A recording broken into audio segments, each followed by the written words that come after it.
Better a podcast.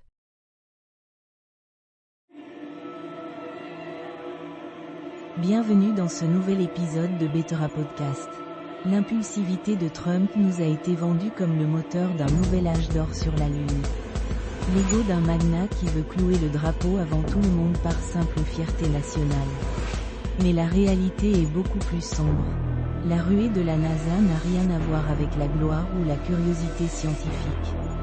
Tout cela n'est qu'un écran de fumée pour la plus grande opération minière de l'histoire de l'humanité. La clé de tout n'est pas la Lune elle-même, mais ce qui peut y être garé. Les météorites qui traversent l'espace sont chargés de métaux précieux et de terres rares dans des puretés dont nous ne rêvons même pas ici. Mais il y a un problème que les États-Unis ne nous expliquent pas. Il est impossible de ramener ces trésors directement à la maison. L'atmosphère terrestre agit comme un bouclier qui désintègre tout minéral précieux en une boule de feu avant qu'il ne puisse être exploité. Le vrai plan est d'utiliser la Lune comme base de réception.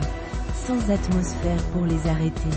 Ils peuvent capturer ces roches de l'espace intactes et les traiter directement là. Ils ne sont pas à la recherche d'eau pour la vie ou de réponses sur l'univers. Ils sont à la recherche du monopole des ressources qui secouerait l'économie mondiale. La Lune n'est pas un laboratoire. C'est l'ultime entrepôt industriel. Un coffre-fort hors de notre portée protégé sous la façade d'un caprice politique.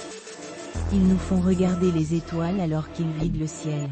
Merci d'avoir écouté et vous savez, il faut lire entre les lignes.